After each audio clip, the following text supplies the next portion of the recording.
Welcome back, everybody. Today I wanted to talk to you about Runpod because a lot of people have been saying, hey, wouldn't it be great if we had a little bit more VRAM?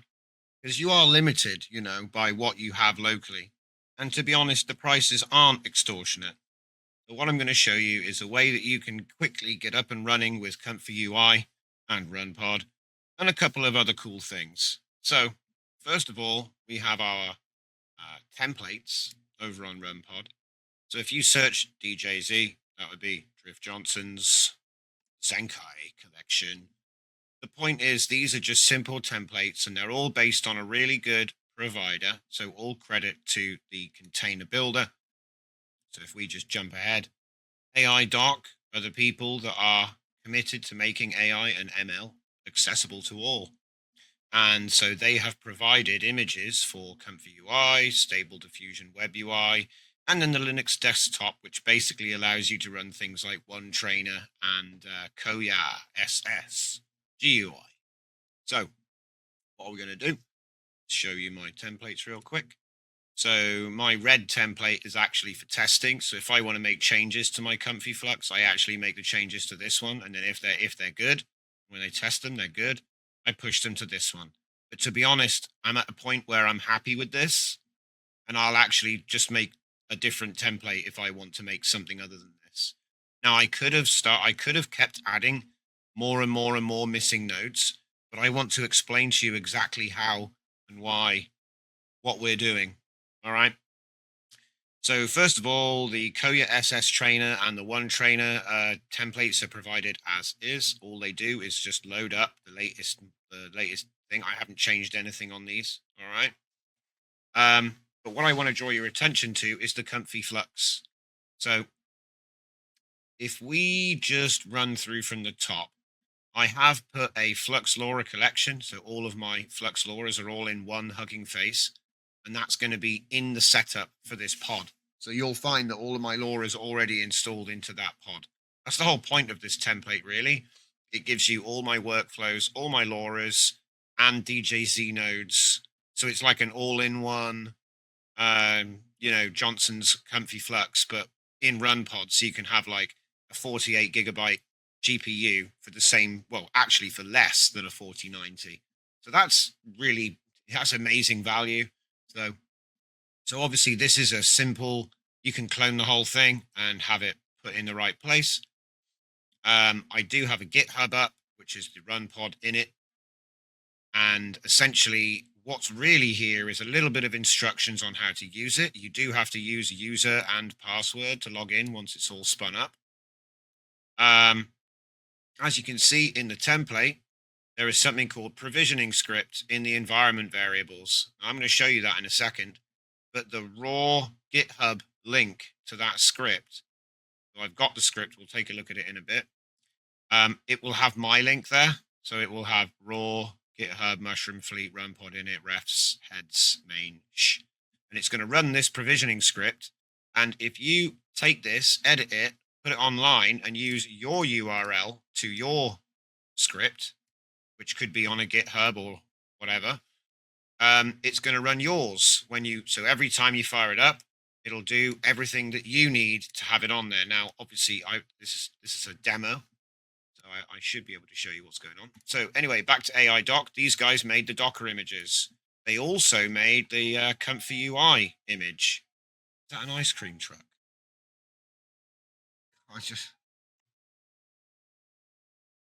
These guys have made the comfyui Docker image that we're going to be using as our base, and then we're going to do our provisioning script on top. The advantage of this is that when this updates, you automatically get the update as well.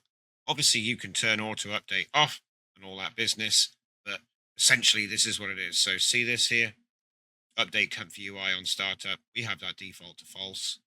You can also add various things. So for example, if you're trying to get something which is gated, you can add a Civet AI token environment variable to your overrides. Same with the Flux override.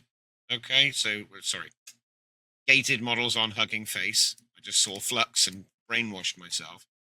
There is API functionality, but we're not going to be looking at that. And so now you understand what we're doing. So we're going to be loading this, right? specifically latest CUDA is the one that I've got it set to. Obviously, you can change what it is in the provisioning script and the template. No, the template. Yeah, it's in the template. So taking a look at my initialization or provisioning script, what's happening is this is their AI doc Flux example. Got a whole bunch of nodes which you need to run the most basic of my workflows for Flux. So that would be Lora lines, Lora CNET lines, the shift ones that are in the base of the folder. All of the other ones may require some missing nodes to be installed, but I'll probably bring out like a more full version which has all of them. It's just there's hundreds of them. It's going to take me a while to add them all. Okay. Workflows. All right. So this is a bit of code I've added in myself because obviously that wasn't in there, just so that it will grab the workflows and put them in the user default folder for you. The clip models, I put that in myself, but then they actually put it in as well in another what? So it's funny. I didn't have to do much, to be honest. I just sort of copy pasted their code. And then here we've got all of the Hugging Face links for all of the Loras in that repo. Now, there might be a couple missing because I had to like manually add all of these links myself. So I may have like skipped over the odd one or two, but I'll fix that. ESR GAN, I keep the foolhardy. Now you can see here I've blocked off AE for Flux, and that's because we're calling it else. We're calling it later in a better way. So we don't need to bring that one there. The same goes for the UNet. I have blocked it because it's being brought in later. But obviously, if you need to bring in additional checkpoints or checkpoints or UNet models, you would add the links here. The hash is going to comment out the line. That's how we disable things that we don't want.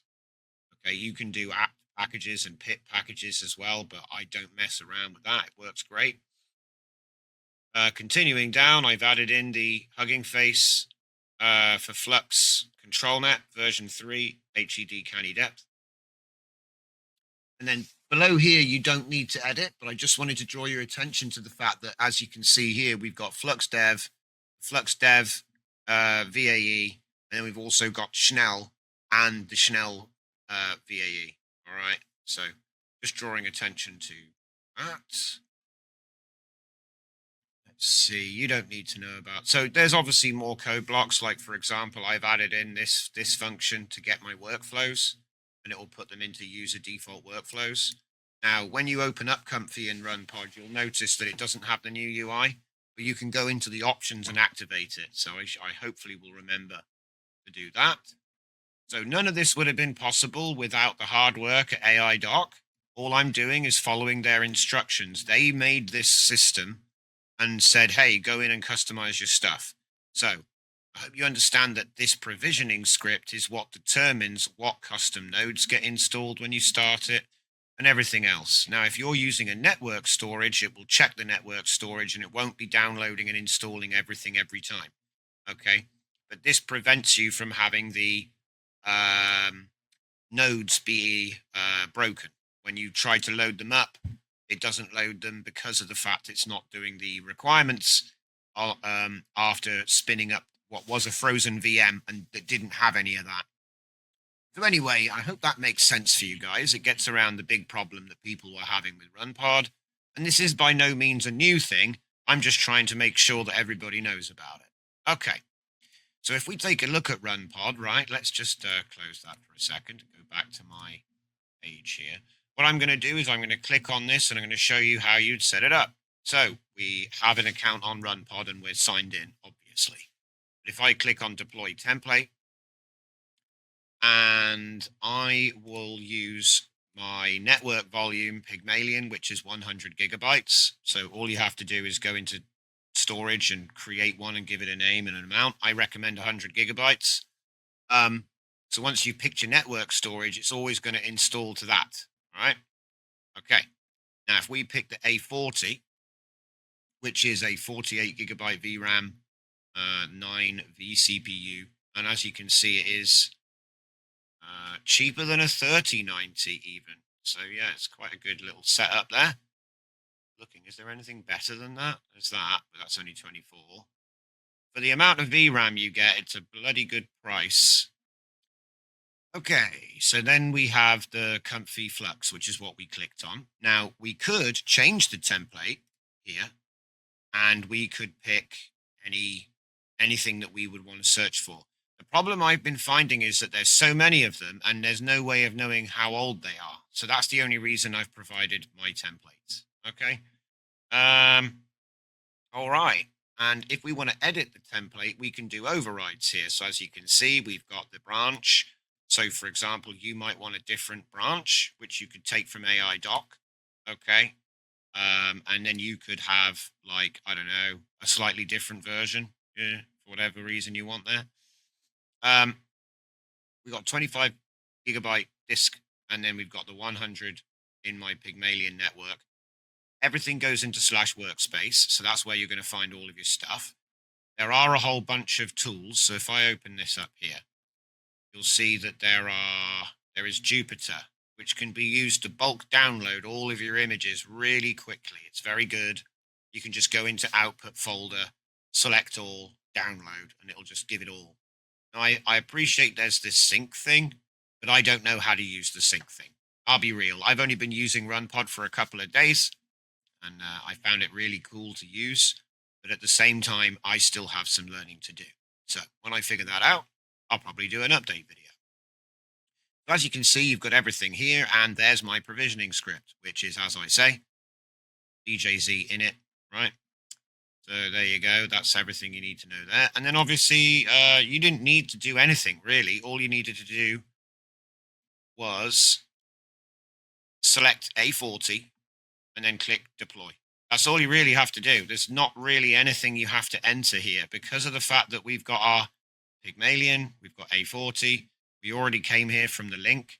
Now, obviously, if you came here a different way, so if you came into pods, not by clicking on the template link that we have, so you didn't click on one of these, you're just in your pods. So how do I do it from here? Well, we do the same thing. We make sure our network storage is selected. That'll be whatever you called yours. Select the A40. It's still got the last thing I used, so let's just edit, and then I will search for it. DJZ, and then they come up. And you can pick that, and it's the same thing. It makes no difference. All right, super easy. Then you go deploy on demand, go over to your pods, click the drop down, and wait. Now, the first time that you do this, you're going to be downloading Flux Schnell, Flux Dev, and the text encoders. All of that together is probably about 30 or 40 gigabytes, just that. So when you first start it up, I would recommend just ignoring it for a good 10, 20 minutes. Maybe check in on it every 10, 20 minutes. Just see how it's getting on. And it's always going to take this. It's always going to download this big 3 gig. It's always going to do that because that's the image. And then it's going to check the provisioning script against what's in the network storage. So at that point, if this is the first time, there could be about 60 to 80 gigabytes of data in there. It really depends because obviously you may have made changes to your provisioning script. Now I am going to get like a stopwatch and actually time it with a fresh network volume so that I can tell people it takes this long to start up first time. But all you really need to know is when it finally gets there, you're going to click connect. And on the menu that opens up, you'll see 8188, and that would be the comfy. Now, obviously, when you go through, it's going to ask you to type in user and password. That's what the user and password is, just user and password. You can change them as well. Like I said, if you look at the edit pod, it's possible for you to override the user and password with whatever you want. So if you are on a machine where you need it to be secure, you can hit it, you can lock it behind a user and password that you define as an override here. Okay. That's nice. And then you're in comfy. So, yeah. I mean, what I'll do is I'll wait until this fires up and then we'll continue there. Okay, so it didn't actually take that long because obviously I've already installed it all. No, we don't need any of that. Right. So as you can see, we've got a couple of things here. So let's take a look at it. So we'll go on to the service portal, which is this one, and then we'll go on to the comfyui, which is still preparing. Yeah, we're not there yet. That's okay. And sync thing. Let's take a look at sync thing. Now, I can imagine that this is going to be syncing your outputs with some remote location, but I've never actually set it up. So I'll have to look into that. It's worth mentioning. You might know what it is. And then the Jupyter Notebook, which obviously I know what that is. We've used them before in the past many times. And what I would use this for would be to go into the comfy, go into the output. Obviously, I believe you can upload files here as well. I've never used that. But I would go into the here and then I would just be like, yeah, download all of this. Download. And it will say, do you want to download multiple things from this page? You say yes, and it will just machine gun them all. And then you've got it all. Okay, so let's just close that. And what do we got? What's that? An error. Probably because I closed something. Web UI will start now. Okay, let's give it a minute to fire up. All right, so usually when you see it say go to the GUI in container logs, like this, usually means it's done. So let's go over there. And sometimes that little thing here might be red. So sometimes I just click through anyway and see how it's going. All right, and here we are. We made it. So the first thing that I would do when this loads up is find the manager. Not the manager. Yeah, find the manager. And no, actually, it's not in manager. Where have they put settings? There, down the bottom right. So I go into settings and then I scroll down and I find. I already activated it, see? And now it's not there. Ah, wait. Workflow, window. Where did they? There should be a thing where it's like, do you want to use the new, here it is, use the new menu and workflow management. And I said top, and then top, bottom. It's changed again since the last time I used it. Okay, so we go top, save that.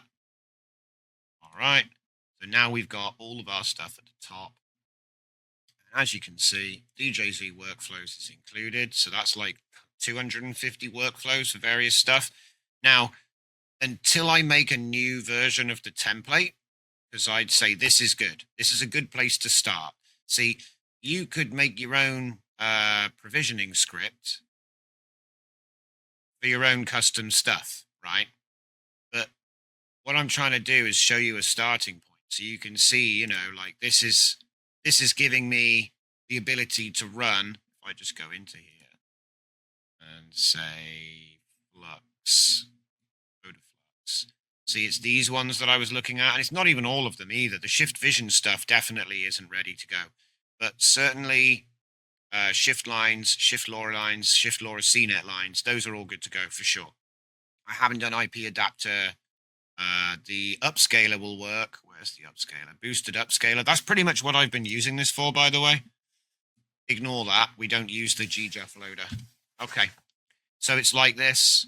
This is my boosted upscaler for Flux, and a 24 gigabyte RAM VRAM 4090 can't do stage 2, right? So this is pretty big. And what we're going to do is we're just going to make a slight change here. So we're going to hook up that one to there. And then we're going to take this one for the LUT, the final pass there. Then it looks a bit more like that. Okay. So we take the image in, and yes, it does support the batching. So that means you could use a network path for your folder of images on the cloud. Because the idea is that this takes a long time and it requires a lot of power to do the stage 2. That'll take it up to 4K, but with my detail enhancer. So what you'll want to do, let's just get that there. What you'll want to do is obviously batch up a folder of your best images and then feed them in here for each, each queue will be the next image in the folder. So you say you've got 60 images, you queue it up for 60 and then you let it run. Now, if a 4090 can't do this, there isn't really another option, right? And the images you're going to get out will be stunning. So like I said, I'm going to be doing this. I'd probably use like a cheaper upscale method if I needed to go higher, because I don't think there's any benefit in increasing detail from 4K to 8K. I think once you've got to 4K, there's so much data, so much detail. At that point, a lot of people just aren't really going to, you're not really going to notice, because it's going to be, well, it was a really detailed image. Now it's a really, really detailed image. It's like, anyway, certainly going from 1024 base to the 2000 base and then going from that to the 4K, certainly that's going to be a big jump. We've got the setup there. Should be all set up the same, although I do only have 4 steps. Now, this was built on Schnell, and obviously in the cloud, we're not on Schnell. So there's a few things that you want to change. So for a start, my workflows were all set up for E4, M3, FN, FP8 models, right? So what we're probably going to have to do is just change that to dev or Schnell, change this to default, and then change this to T5, like that, because those are the models that we actually have. Okay, we'll have that one there. So that's all set up, and then we're going to need an image. I've got an image there. Have I got any more? All right, so there's an image. Now that's actually a photo of me in a shadow, so I'm not going to be upscaling it. But what's actually going to happen here is it's going to take the image at its original size. So something important about this, to get the best quality, we had to match the size. So we assume that you've got a 1024 base image to start off with. If you don't, you probably need to sort that out first, because otherwise you might be running a 4K image into a 4X upscaler, which is not going to work. It's just going to take forever and waste your credit. So make sure that the image you feed in is 1024 by 1024. Covered that already in the upscale video, but worth mentioning as we're looking at it. So it's going to upscale the image to 2K. It's going to upscale the image to 4K. And then it's going to do color correction with the D-Log V3 Filmic LUT. Okay. And like I said, this would take, well, it wouldn't even complete on my 4090, because a lot of aspect ratios will just run out of memory. So obviously, there's all sorts of tricks you can do to reduce the memory, but they would reduce quality. Okay. If you're using FP8, FP4 quantization, there is a loss of quality. It's just the way it is. If you want to get the maximum quality output for your upscale, which is like, these are the best images. These aren't just images you just made. These are the images that you've curated down to the best of the best. You wouldn't waste compute on anything but your best images for a batch. Every image in that folder is gold as far as your project is going. And so it's okay to spend a bit of money on making it the best it can be. If you want to go to print, which we're going to be looking at, this is going to be a crucial element in your process. Okay. All right. So that's pretty much everything. I just wanted to let you guys know that this is obviously a thing. There will be a gold template, which is going to have, well, if it's even possible, because I've got hundreds. I mean, look, let me just show you. So can we put it on like a slightly less? Okay, that'll do. So this is my custom nodes folder. All right. Now, the idea that you're going to put all of this into a single virtual machine isn't bonkers, but there's 104. There's 104 there. So in order to run all of my workflows, you need 104. You need 104 nodes here. And as you can see, we've got what, 20? Yeah, we've got 19. So this is like 1/5 done. But I wanted to give it out like this because it's a cleaner starting point. If you don't have like 100 nodes here, you know, because you might not need any of these, you might need all entirely different ones. And so, like I said, the key to making your own is to customize this script. And when you do the template, you can simply add an override for your script. That's it. That's it. And then you can just use the template every time. Like I said, what I do is I drop my template and I only keep the storage to save money. I'm only paying for the 100 gigabyte storage. And as you can see, with what I have already, which is only 20% of the custom nodes, I'm at 85%. So it might be that you need actually 150 to 200 gigabytes storage for the whole thing. Another reason to bring out this simple version. It will run Flux. It'll run upscale. It'll run the Lora. Yeah. So if I shove shift lines in, oh wait, you don't drag them, do you? So we've got shift lines, okay? And that also has the stage 2 upscaler. But remember, this is going to take quite a while. I think it's about 5 minutes for each image. So, you know, but they do look stunning. All right, now if I go to CNET lines, okay, so this is using the, you have to change them because the versions that I had are in a different path, but essentially it's depth to depth, canny, head, done, right? And the same with the Loras. I don't have these Flux XL Loras installed, but I do have all the ones that we've been looking at in the tutorials and training lately. Okay. All right. So there it is. What else did I have? And then obviously I think there was like a basic Lora lines, Lora CNET, Lora IPA. So this is a good example. So if we go load IPA, there's no IPA. So what do we do? So obviously what you're going to do is you're going to go manager. You're going to go install missing nodes. Install missing nodes. And it might be that you still need to grab the control nets, and I expect you can probably put them up through the Jupyter Notebook by using the upload. I've never done it that way because I think it's cleaner to make your own custom script, okay?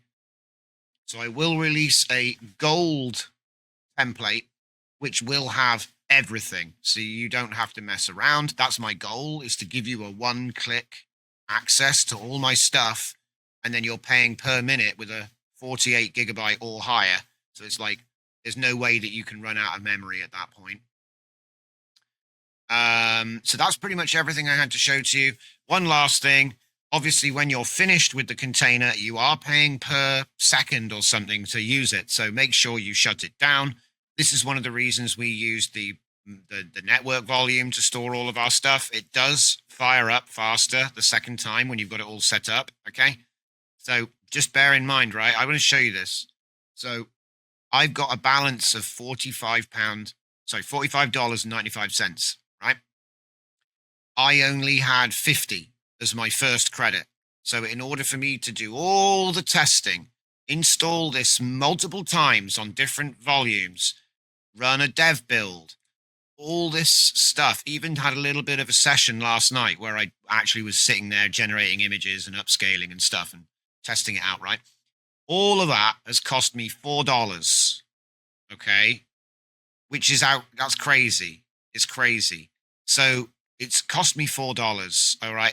I thought that I would blaze through at least 10 or 20 bucks, you know, getting all these templates set up, but that's not the case, right?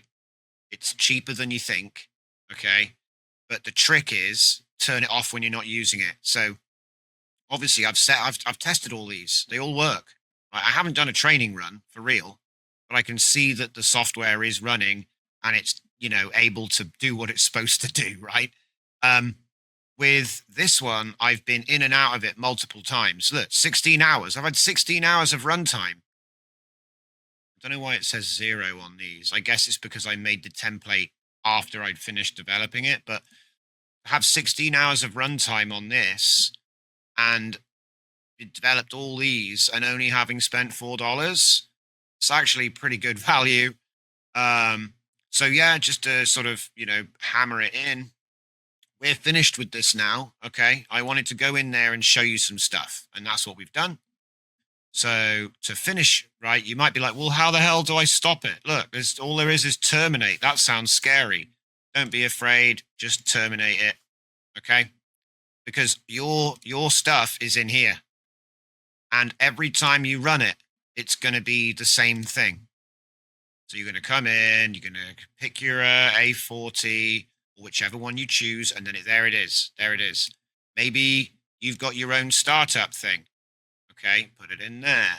Now, it is possible for you to make your own template if you don't want to bother overriding, and then you can just use that every time. But hey, I try to give you a starting point and explain how it works. Click deploy, you're back on after, sort of 5-10 minutes, probably less.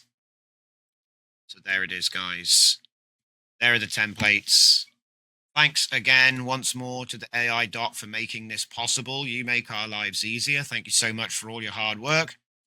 Again, we're using latest CUDA comfyui container.